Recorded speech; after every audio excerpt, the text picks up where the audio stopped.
자,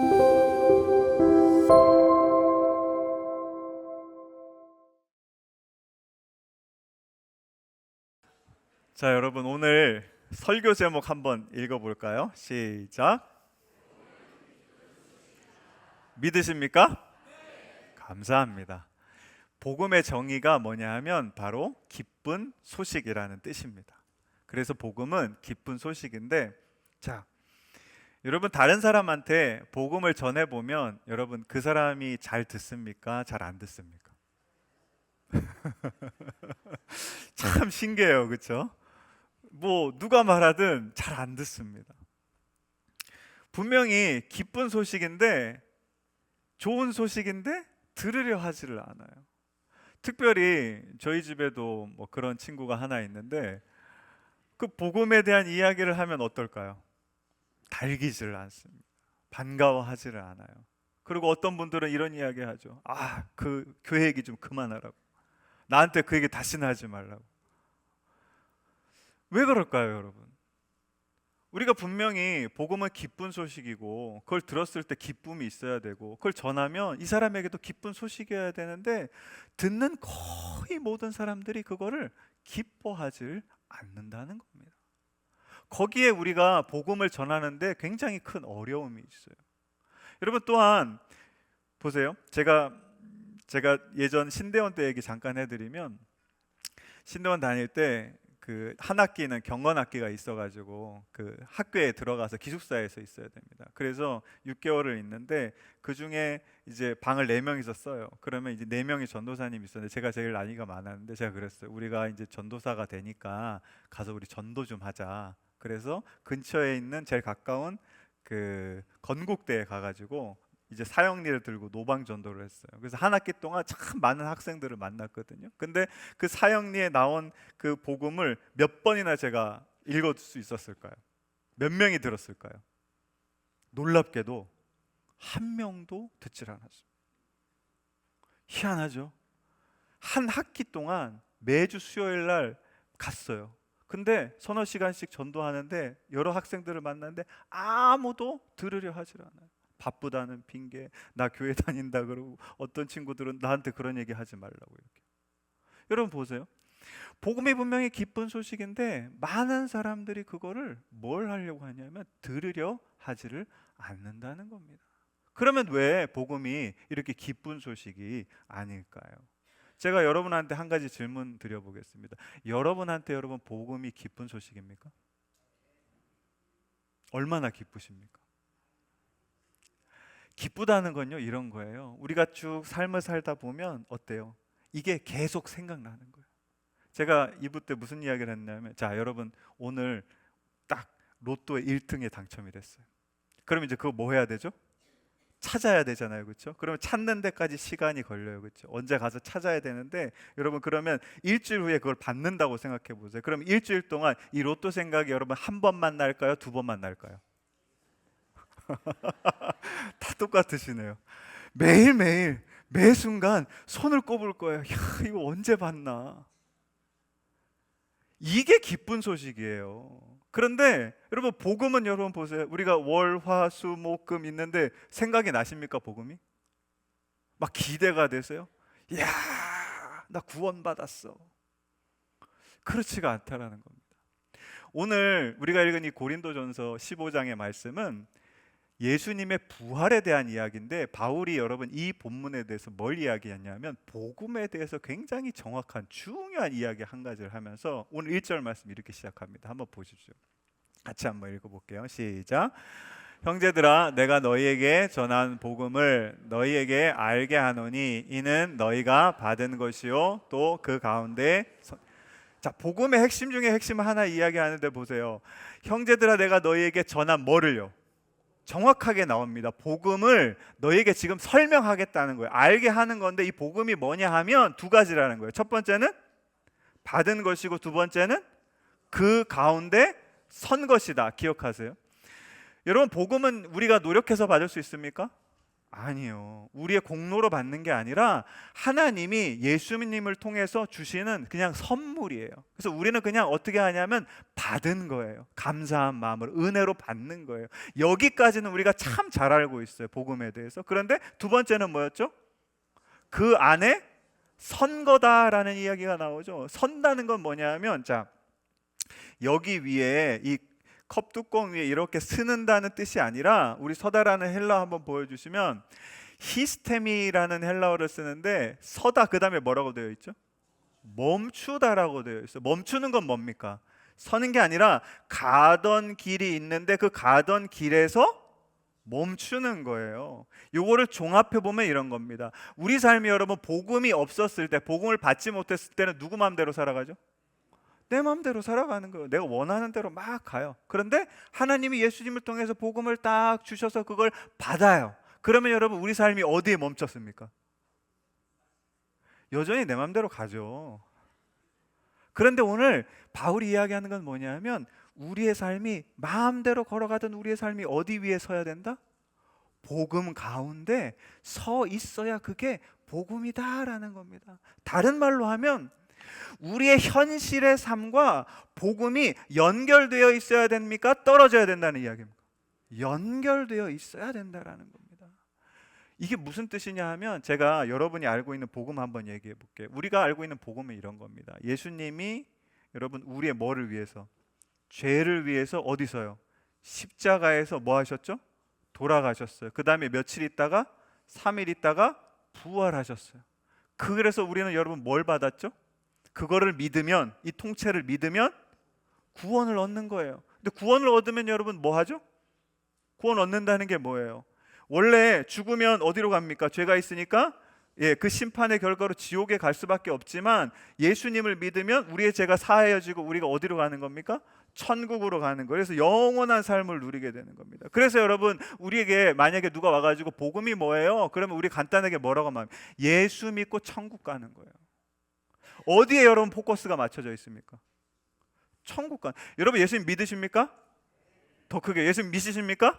이건 너무 확실한 사건이잖아요, 그렇죠? 그런데 그러면 여러분 우리가 믿는 건 이미 믿는 거예요. 그럼 우리한테 남은 게 뭐냐면 천국 가는 거, 영원한 삶을 누리는 거. 이게 우리가 갖고 있는 복음의 초점이라는 거예요. 그래서 제가 참 안타까운 게 뭐냐면, 저기 서울역이나 지하철에 가보면 여러분 뭐라고 써 있어요? 간판이 하나 있어요. 불신 지옥이라고 돼 있어요. 그럼 여러분 그걸 바라보는 복음을 알지 못하는 사람들이 어떻게 느낄까요? 어떠실 것 같으세요? 별로 좋아하지 않아요. 그리고 큰 의미가 없어요. 지옥이 내가 어떻게 가는지 모르는데 무슨 지옥이 필요가 있어? 이렇게 이야기합니다. 우리가 여러분 복음을 전할 때 많은 사람들이 이런 질문을 마음속에 갖고 있습니다. 뭘 갖고 있냐면, 그러면 당신은 천국과 지옥 가봤어요? 그럼 대답할 수 있는 게 없어요. 진짜 그러면 지옥에 가면 막 불이 있어요? 대답할 게 없어요. 그러면 자, 지금 내 삶과 그 천국의 영원한 삶이 무슨 연관이 있어요? 내가 예수를 믿으면, 내가 복음을 믿으면 그러면 내 삶에 무슨 좋은 일이 있어요? 그럼 여러분 대답 뭐라고 하실 거예요? 대답할 게 없다라는 겁니다. 사랑하는 성도 여러분, 지금 우리가 알고 있는 이 복음이라는 게, 자, 우리의 세상의 삶이 어떻습니까? 피곤하고 힘들고 두렵고 어렵고 고통도 있고 병에 걸리기도 하고 자녀들한테 나쁜 일이 있기도 하고 뭐 여러 가지 것들이 있잖아요. 근데 이 삶하고 우리가 나중에 구원받아서 천국에 갔을 영원한 삶하고 여러분 연결이 됩니까? 안 됩니까? 약간의 소망은 돼요. 나중에 그 천국에 가겠죠. 영원히 살겠죠. 거기 참 좋은 곳이죠. 이건 생각할 수 있지만 지금 당장 내 손에 가시가 박혀 있어요. 그러면 이 가시가 중요합니까? 천국이 중요합니까? 가시가 아파요. 그래서 이게 더 중요한 거라는 거예요. 즉 우리의 삶은, 우리가 갖고 있는 복음의 정의는 뭐냐 하면 저기 멀리 있는 거라는 거예요. 그래서 지금 내 삶의 현실의 삶에서 굉장히 동떨어져 있다. 그렇기 때문에 이 복음이 여러분 우리한테 기쁩니까? 안 기쁩니까? 기쁨이 잘 되지 못한다는 겁니다. 여기서 여러분 우리가 잘 아셔야 될 게 뭐냐 하면 이 복음이라는 단어인데, 한번 보여주시면 유앙겔리온이라고 하는 게 이제 복음이라는 단어예요. 헬라어인데 이게 뜻이 뭡니까? 기쁜 소식, 복음이라는 뜻을 갖고 있는데 이게 여러분 어디에서 나왔냐면 유안겔로스라는 단어에서 이제 파생이 된 건데 유안겔로스는 뜻이 여러분 사자라는 뜻이에요. 사자가 뭐죠? 어흥사자 말고 좋은 소식을 전하는 사자, 전령이라고 하죠. 예. 어흥, 예. 근데 이 사자가 당시 로마 시대거든요. 이 단어가 사용됐을 때가. 근데 로마 시대 때 이 전령들이 사자들이 전하는 게 딱 두 가지 소식이었어요. 뭐냐면 첫 번째는 전쟁에서 승리했을 때. 이거 기쁜 소식입니다 해가지고 그 사자가 와서 전하는 거예요. 또 하나는 뭐냐면 새로운 황제가 등극했을 때. 이것도 기쁜 소식입니다 해가지고 막 요즘에 신문 뿌리는 것처럼 그렇게 사자가 와서 이 두 가지를 전했거든요. 근데 제가 이 두 가지를 잠깐 설명을 드리면, 자, 전쟁이 일어났어요. 전쟁에서 이기면 여러분 기쁠까요? 안 기쁠까요? 기쁘죠. 근데 여러분 지금의 전쟁이 아니라, 지금도 그렇지만 예전의 전쟁은 거기서 끝나지가 않습니다. 굉장히 기쁜 거에서 끝나지가 않고, 자, 전쟁에서 승리한 나라가 있으면 패배한 나라도 있겠죠. 그럼 패배한 나라에서 여러분 뭐가 올까요? 그 나라 사람들을 뭐로 잡아오죠? 노예로 끌고 옵니다. 그 다음에 그 나라의 좋은 자원들 있잖아요. 그거를 뭘로 갖고 옵니까? 전리품이라는 이름으로 다 약탈해 오는 거예요. 그러면 자 보세요. 여러분이 로마 시민이에요. 그러면 전령이 와가지고 유안겔로스가 와가지고 이야기를 하는 거예요. 와, 우리 전쟁에서 이겼어요. 그러면 다음에 여러분 머릿속에 무슨 생각이 드실까요? 아, 전쟁에 이겼으니까 이제 뭐가 있겠다. 그치, 노예랑 전리품이 생기겠구나라는 거를 예측하고 기대하게 되는 거예요. 그러면 여러분 내 삶이 더 좋아집니까? 나빠집니까? 도와지는 거예요. 그러니까 현실의 삶에서 그냥 전쟁에 이겼습니다라는 소식을 듣는 것으로 그냥 기뻐하는 게 아니라 실제적으로 내 삶에 유익들이 생겨나는 겁니다. 그러니까 그게 어떤 소식이 된다고요? 기쁜 소식이 되는 거예요. 두 번째 뭐였죠? 황제가 등극했을 때, 당시에 로마 황제는 여러분 아시는 것처럼 절대 권력을 가지고 있는 사람이었어요. 그래서 그러니까 신 다음이었어요. 거의 신과 같은 존재여서 자기 마음대로 나라의 모든 걸 할 수가 있었습니다. 그래서 누가 황제가 되느냐에 따라서 뭐가 결정될까요? 시민들의 삶이 결정이 되는 겁니다. 네로 같은 사람이 왕이 되면 어떻게 됩니까? 그냥 로마가 불바다 되는 거예요. 그럼 자기도 타 죽는 거죠. 그런데 여러분 당시에 참 공교롭게도 한번 보여주시면, 이 팍스 로마나라고 한번 들어보셨을 거예요. BC 27년부터 AD 180년까지 저분이 누구냐면 그 팍스 로마나, 로마의 평안한 200년 동안의 기간을 시작한 아우구스투 황제거든요. 이분이 굉장히 현명하고 지혜롭고 어질고 그 다음에 로마 백성을 위해서 그런 정치를 폈어요. 그래서 이 황제 때부터 200년 동안 백성들은 뭘 누리게 될까요? 평화를 누리게 되는 겁니다. 보세요. 똑같아요. 만약에 저런 아우구스투스 같은 그런 황제가 황제에 딱 등극했다는 소식을 사람들이 들어요. 그러면 이 로마 시민들이 뭘 기대할까요? 이야, 이제부터는 우리 삶이 평안해지겠구나. 그동안에 힘들었던 거 저 새로운 황제가 나타나서 다 정리하고 우리에게 참 좋은 삶을 주겠구나.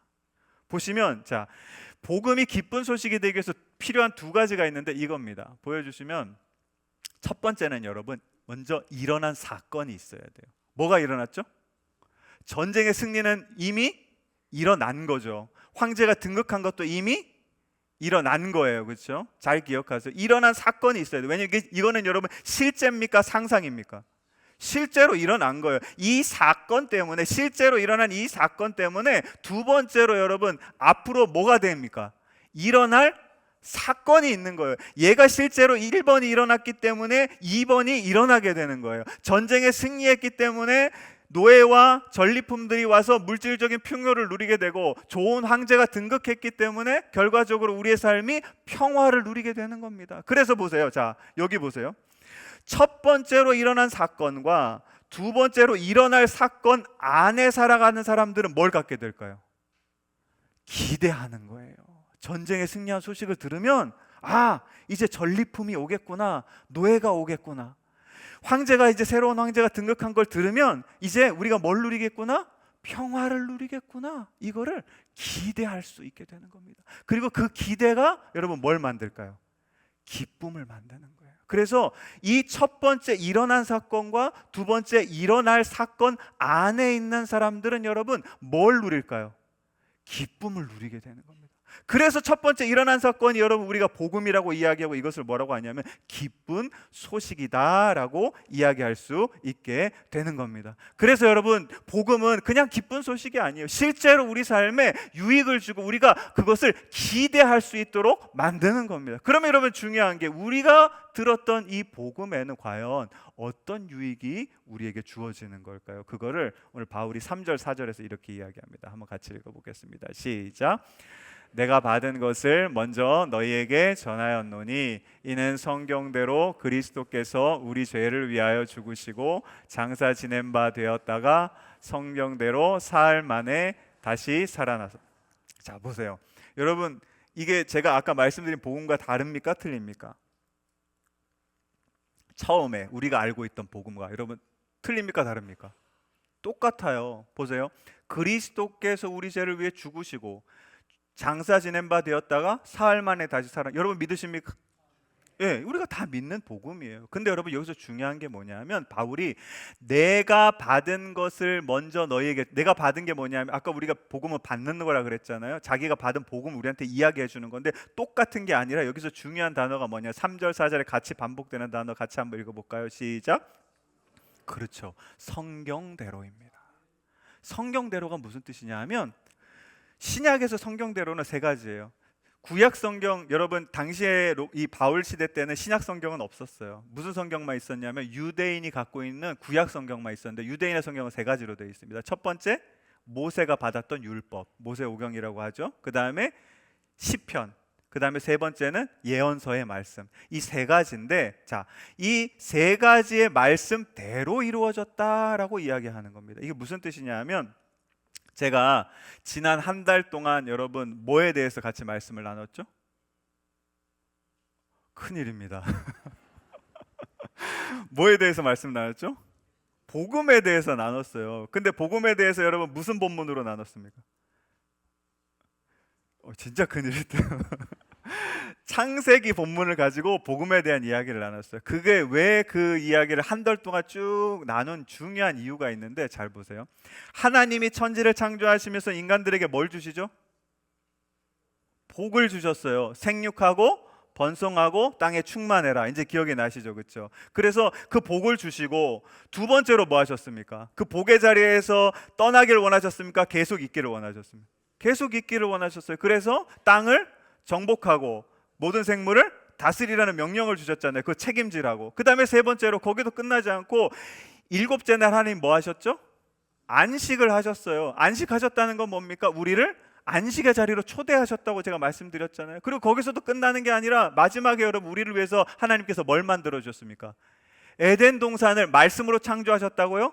아니요, 손으로 창설하셨어요. 직접 우리를 위해서 하나하나 한 땀 한 땀 다 만들어 주신 겁니다. 그리고 거기에 중앙에 뭘 만들어 주셨습니까? 선악을 알게 하는 나무를 만들어 주셔서 내가 너를 사랑한다, 내가 너를 신뢰한다, 내가 너를 존중한다 말씀해 주셨잖아요. 이게 하나님의 뜻인 거예요. 하나님의 사랑인 거예요. 그런데 이 아담은 이거를 알았습니까? 모르고 이 선악과를 어떻게 하죠? 따먹는 불순종의 죄를. 그래서 여러분 하나님이 아담을 어떻게 하셨죠? 버리셨나요? 아니요. 쫓아내시면서도 가지고 입으시고 아담의 삶을 지키시고, 그 다음에 여러분 이어지는 아브라함의 이야기, 모세의 이야기, 이스라엘의 이야기를 통해서 여러분 하나님은 이스라엘을 포기하시는 분입니까? 그렇지 않은 분이시죠. 포기하시지 않는 분이에요. 끝까지 사랑하시는 분이에요. 그래서 여러분 하나님의 약속이 뭐였냐 하면 모세의 율법에도 나타나고요, 그 다음에 시편에도 나타나고요, 그리고 선지자의 예언에도 나타나는데 내가 너희를 위해서 누구를 보내줄 거다? 예수 그리스도를 보내줄 거다. 우리 한번 찾아보겠습니다. 오늘 한번 몇 가지 말씀을 직접 찾아보면 좋겠는데 말라기, 구약의 마지막 성경 여러분 말라기입니다. 말라기 4장 5절 말씀 한번 가보시죠. 중요하니까 제가 한번 오늘은 띄우지 않고 두 가지 정도의 말씀 같이 한번 찾아보면 좋겠는데 말라기 4장 5절에 있는 말씀 1331쪽에 기록되어 있습니다. 자, 5절부터 한번 이게 구약의 끝절입니다. 읽어볼게요. 시작. 보라, 여호와의 크고 두려운 날이 이르기 전에 내가 선지자 누구를요? 하나님 누구를 보내시겠다고요? 엘리야가 여러분 어떤 사람이죠? 벌써 옛날 사람이에요. 여기 구약 끝에 있는 사람이 아니고 구약 중간에 있는 사람이거든요. 그러면 여러분 이 엘리야는 누굴까요?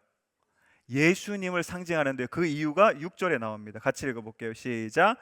그가 아버지의 마음을 자녀에게로 돌이키게 하고 자녀들의 마음을 그들의 아버지에게로 돌이키게 자 보세요. 아버지는 누굽니까? 하나님이시고 자녀들은 누구예요? 우리예요. 하나님이 예수님을 이 땅에 보내시는데 그 예수님이 하는 일이 뭐냐 하면 하나님의 마음을 자녀에게로, 자녀의 마음을 하나님에게로, 즉 하나님과 우리 사이에 뭐가 되어 주신다고요? 중보자가 되어 주신다는 겁니다. 이게 구약의 마지막 구절이에요. 모든 구약의 이야기는 누구를 여러분 이야기합니까? 예수님이 오실 거다라는, 그래서 여러분 바울이 이야기합니다. 뭐대로? 성경대로, 하나님이 말씀하신 성경대로 그 예수님이 이 땅에 오셨고 십자가에서 죽으셨고 다시 부활하셨다라고 이야기하고 있는 겁니다. 이게 뭐냐 하면 일어난 사건입니까? 일어날 사건입니까? 실제로 구약에 있는 하나님이 약속하신 그 예언의 모든 말씀이 실제로 이루어졌습니다. 진짜로 예수님이 이 땅에 오셨어요. 이건 일어난 사건입니다 라고 이야기하는 거예요. 그러면 아까 우리가 봤죠. 일어난 사건이 있어요. 그러면 그 사건을 통해서 다시 무슨 사건이 일어나죠? 일어날 사건이 있단 말이에요. 그걸 우리가 기대하면 되는 거잖아요. 그러면 바울이 이 앞으로 일어날 사건을 21절에서 22절에서 이렇게 이야기합니다. 같이 한번 읽어볼게요. 21절 시작. 사망이 한 사람으로 말미암았으니 죽은 자의 부활도 한 사람으로 말미암는도다. 아담 안에서 모든 사람이 죽은 것 같이 그리스도 안에서 모든 사람이 삶을 얻으리라. 잘 보십시오. 사망이, 여러분 한 사람이 누구죠? 아담을 통해서 그 죄를 져가지고 사망이 우리 안에 들어왔어요. 근데 여러분 또 다른 한 사람, 부활은 여러분 누구를 통해서요? 예수님을 통해서 이제 우리에게 오는데 22절 보세요. 아담을 통해서 모든 사람이 죽은 것 같이 그리스도 안에서 모든 사람이, 여기서 중요한 게 뭐냐면 죽는 거의 반대는 뭐죠? 사는 거잖아요. 그렇죠? 생명이잖아요. 저는 여기다가 생명이나 아니면 우리가 바라고 있는 뭐를 넣으면 좋냐면 영생이라는 단어를 넣으면 참 문맥이 잘 맞겠다라는 생각이 들었는데 22절엔 여러분 모든 사람이 뭘 얻겠다고 이야기합니다. 삶이 뭐죠? 네? 삶이요. 삶은요, 우리가 다시 살아나는 것도 아니고 저 영원한 삶도 아니에요. 어디에 있는 거죠? 지금 내가 숨 쉬고 밥 먹고 살아가는 이 삶이 중요하다는 거예요. 보세요.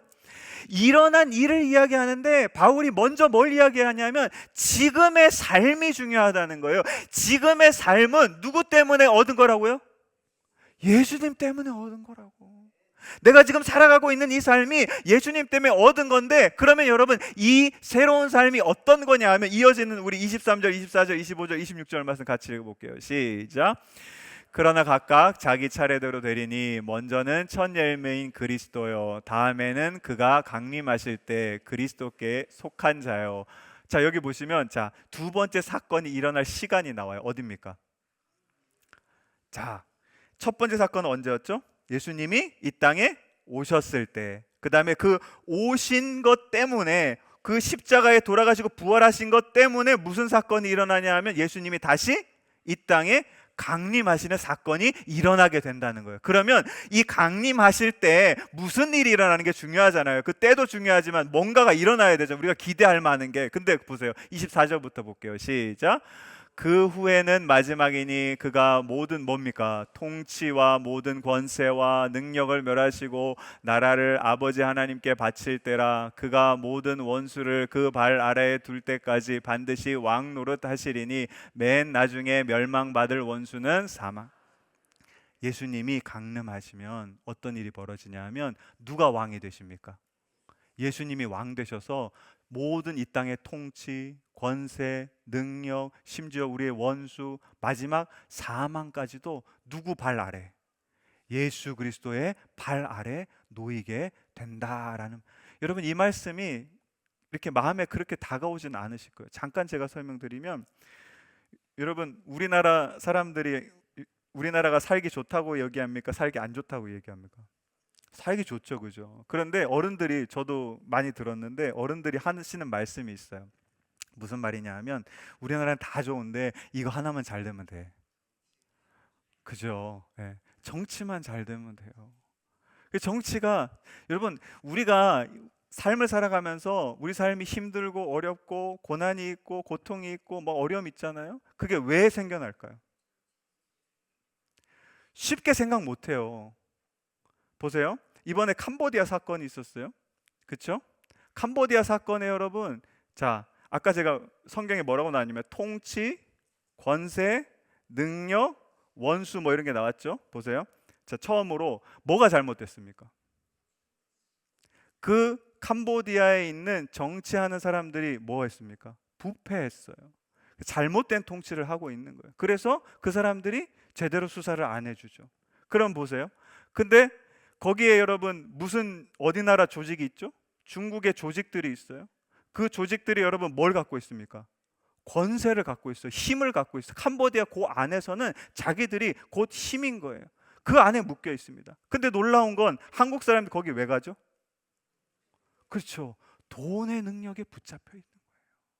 보시면 우리가 살아가는 삶 가운데 우리를 힘들게 하고 우리를 붙잡고 하고 우리를 아프게 하는 것들이 여러분 어디에 속해 있냐면 통치와 여러 가지 권력과 그리고 우리 삶을 얽매는 능력 가운데 다 들어 있습니다. 근데 이 모든 것들이 여러분 누가 왕이 되시면, 예수님이 왕이 되시면 그 힘을 다 잃어버리게 되는 거예요. 보세요. 또 우리를 힘들게 하는 게 또 있어요. 우리의 원수들이 우리를 힘들게 하거든. 나를 미워하고 나를 싫어하고 나에게 악한 일을 행하는 그 원수들도 예수님이 왕 되시면 어떻게 되신다고요? 힘을 잃어버리는 거예요. 그 다음에 마지막으로 여러분, 우리가 나이가 좀 들으면 뭐가 제일 걱정이죠? 그렇죠. 건강, 죽는 게 걱정이죠. 근데 마지막에 여러분 뭐까지도, 사망까지도 그 힘을 잃어버리고 누가 왕이 되시면? 예수 그리스도가 왕이 되시면. 사랑하는 성도 여러분, 그래서 예수님께서 이 마태복음 11장에 자신을 이렇게 이야기합니다. 한번 보여주시면, 우리 29절부터 한번 읽어볼게요. 자기를 뭐라고 표현하는지 보세요. 시작. 나는 마음이 온유하고, 자, 왕이 하나 오시는데, 왕이 되시는데, 이분이 왕이 되시면 다른 모든 게 다 평정이 되는 거예요. 근데 그 왕이 어떤 분입니까? 마음이 온유하고 겸손하시고, 하나님이 우리를 사랑한 것처럼 우리를 너무나도 사랑해서 어디에서요? 십자가에서 당신의 목숨을 버리시는 분이에요. 그분이 우리의 왕이 되시면 여러분 이 땅에 뭐가 임할까요? 아까 우리가 있죠. 팍스 로마나가 아니라 진짜 모든 세상에 평화가 임하게 될 거예요. 그 예수님께서 뭐라고 28절 우리 같이 한번 읽어보겠습니다. 시작. 수고하고 무거운 짐진 자들아 다 내게로 오라. 내가 너희를 쉬게 하리라. 아멘. 예수님이 왕 되실 때 여러분 우리 어깨 위에 짊어졌던 그 모든 짐들이 다 어떻게 될까요? 풀려질 줄로 믿습니다. 우리를 힘들게 하는 통치, 권력, 능력, 원수, 심지어 뭐까지도요? 사망까지도 그 힘을 잃고 예수 그리스도의 발 아래 놓여지게 될 줄로 믿습니다. 그러면 여러분 우리의 삶은 오늘 예수님 말씀하신 것처럼 이 모든 짐을 내려놓고 쉼을 누리는 삶이고, 예수님을 여러분 제가 계속 말씀드렸어요. 예수님 우리를 어디로 인도하신다고요? 하나님께로 인도하십니다. 하나님의 안식과 복과, 그리고 하나님이 창조해 주시는 아름다운 에덴 동산, 쉴만한 물가와 푸른 초장이 있는 그곳으로 우리를 인도하여 주실 줄로 믿습니다. 사랑하는 성도 여러분, 우리의 삶이, 현실의 삶이 힘들 수 있어요. 어려울 수 있어요. 무너질 수도 있고요. 힘이 하나도 없을 수도 있고, 우울할 수도 있고, 정말 나 이제 어떻게 살아가야지 이런 생각이 드실 수도 있어요. 그러나 여러분 분명히 기억하셔야 될 게 한 가지가 있어요. 그건 뭐냐 하면, 자, 예수님은 이 땅에 오셔가지고 십자가를 지시고 부활하신 사건이 일어났습니까? 안 일어났습니까? 일어난 사건이에요. 그 2000년 전에 일어난 사건이 있고, 예수님이 이제 왕으로 다시 강림하실 것입니까? 안 강림하실 것입니까? 강림하실 거예요. 우리의 삶은 여러분 어디 사이에 있습니까? 그렇죠. 예수님의, 우리가 이걸 초림이라고 하거든요. 초림과 재림 사이에 있는 겁니다. 제가 이 말씀을 묵상하면서 이걸 보면서 어떤 마음이었냐면, 나는 이게 초림과 재림이 떨어져 있는 줄 알았는데, 늘 저 하늘 천국 영원한 생명만 바라보니까 이 재림이 뭔지 잘 몰랐는데, 이때 뭔가 일어나는지, 어떤 나라가 만들어지고 누가 왕이 되는지 잘 몰랐는데, 이걸 알고 나니까 내가 지금 현실에 살아가고 있는 이 삶이 여러분 어디 안에 있는 겁니까? 예수님 안에 있는 거더라. 예수님이라는 둥지 안에 있는 거구나. 내가 아무리 이 세상에 살아가면서 정말 어려운 것들이 내 삶 가운데 일어나도 나는 어쨌거나 일어난 사건과 일어날 사건, 예수님의 초림과 예수님의 재림과 그 사이에 있는 존재이구나라는 것을 깨닫게 되었습니다. 사랑하는 성도 여러분, 이것이 저와 여러분의 복음이 되시기를 주님의 이름으로 간절히 축원합니다. 기쁜 소식이 되시기를 주님의 이름으로 간절히 축원합니다. 그럴 때 여러분, 우리의 삶에 뭐가 있냐 하면 기대가 생겨요. 예수님 빨리 우리의 왕으로 와주세요. 이 통치, 권세, 그리고 능력, 원수, 사망, 이 가득한 우리의 삶에서 우리를 건져주세요. 이런 기도를 하실 수 있는 저와 여러분 되시기를 주님의 이름으로 간절히 축원합니다.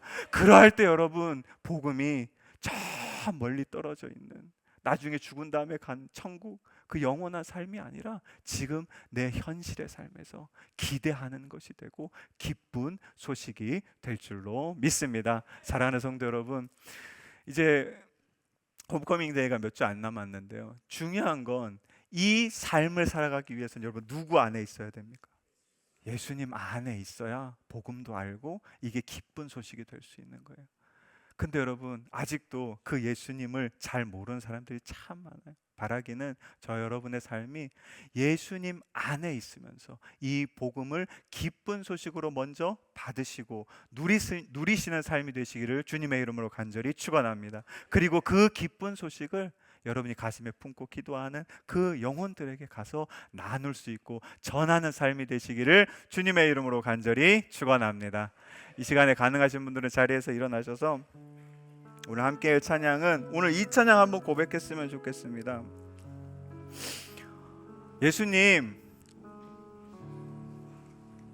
우리의 왕이 되어 주시옵소서. 내가 살아가는 이 현재의 삶 가운데 정말 고통이 있고 힘들고 어렵고 이해할 수 없는 일들이 벌어지지만, 이곳에 오셔서 나의 삶의 왕이 되어 주시옵소서. 우리의 가정의 왕이 되어 주시옵소서. 우리의 교회의 왕이 되어 주시옵소서. 우리 이런 고백을 담아서 함께 가슴에 손을 얹고 찬양하며 나아가겠습니다.